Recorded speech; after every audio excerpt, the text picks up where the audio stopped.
منطق کے سب سے بڑے جو استاد گزرے ہیں امام راضی رحمت اللہ علیہ، آپ فرماتے ہیں جب میرا انتقال کا وقت قریب آیا تو ایک دن شیطان آ گیا اور اس نے مجھے کہا کہ تم کہتے ہو رب ہے، کہاں ہے رب؟ آپ فرماتے ہیں میں نے دلیل دی، اس نے اس کو رد کیا۔ آپ فرماتے ہیں میں نے دوسری دلیل دی، اس نے رد کیا۔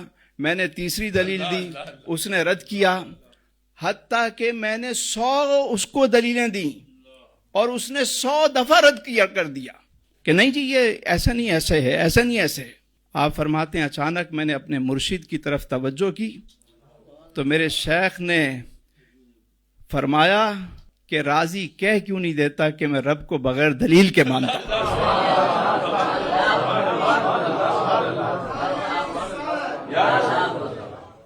بغیر دلیل کے رب مانتا ہوں۔ آپ دلیلوں کے چکر میں پڑیں گے، وہ دوسری بات لے آئیں گے، تیسری بات لے آئیں گے۔ ہم ایمان بالغیب رکھتے ہیں۔ جو اللہ کی کتاب ہے کہاں سے شروع ہو رہی ہے؟ الف لام میم ذالک الکتاب لا ریب فیہ ھدی للمتقین الذین یؤمنون بالغیب۔ تو ہماری تو کتاب ہی یہیں سے شروع ہو رہی ہے۔ تو کبھی بھی دلیلوں کے چکر میں نہ پڑیں۔ یہ جو اب سوشل میڈیا پہ ایک نئی وار شروع ہو گئی ہے نا، ہوگا کیا؟ اب فیک مناظرے شروع ہو جائیں گے۔ ایک کو بٹھا دیا جائے گا کہ یہ خدا کو نہیں مانتا، ایک کو بٹھا دیا جائے گا یہ دلیلیں دے رہا ہے، بعد میں کہیں گے ہم جیت گئے۔ فیک پروگرام شروع ہو جائیں گے، ایک نئی بحث شروع ہو جائے گی۔ یہ الہاد، یہ ایتھسٹ، یہ جو گمراہی کے دروازے کھول رہے ہیں۔ ایمان تو یہ ہے کہ ہم اللہ کو بغیر دلیل کے مانتے ہیں، بغیر۔ وہ حضرت خزیمہ بن ثابت کا واقعہ آپ نے نہیں سنا؟ میرے آقا کریم نے ایک سواری کا سودا کیا، ریٹ طے ہو گئے، اس شخص سے کہا کہ آپ رکیں میں رقم لے کر آتا ہوں۔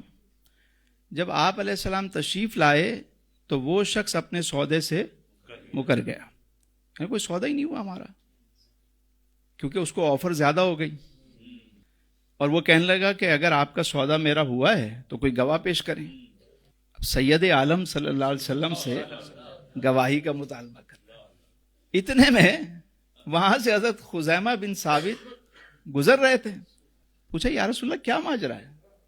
پتہ کیا تو بتایا گیا کہ یہ شخص کہہ رہا ہے کوئی گواہ پیش کرے۔ میں گواہ ہوں،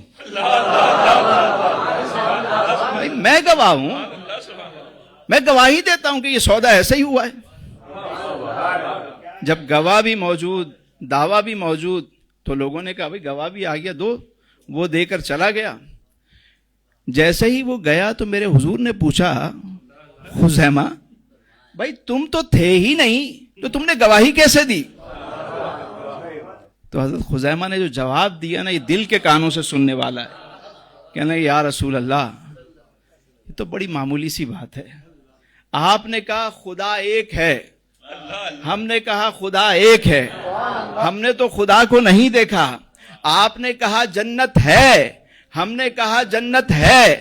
آپ نے کہا دوزخ ہے، ہم نے کہا دوزخ ہے۔ آپ نے کہا فرشتے ہیں، ہم نے کہا فرشتے ہیں۔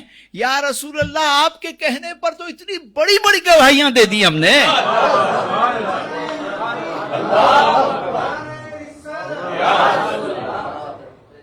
لیکن اللہ کے وجود پہ جب بات ہوگی نا تو ایک بات ذہن میں رکھیں، کوئی ایسی عقل نہیں جو اس کا احاطہ کر سکے۔ اللہ نے ایک ذات ایسی بنائی جس نے اس رب کو دیکھا، اور وہ اس لیے کہ کل قیامت میں کوئی یہ دعویٰ نہ کرے کہ مالک ہم نے تو تجھے دیکھا ہی نہیں تھا۔ اس نے اپنے محبوب کو بلایا، دیدار کرایا، تاکہ کوئی یہ نہ کہہ سکے کہ کسی نے رب کو دیکھا ہی نہیں، کیونکہ محبوب کے علاوہ کوئی آنکھ ایسی ہے ہی نہیں جو اس جلوے کو دیکھ سکے۔ نعرہ تکبیر، نعرہ رسالت۔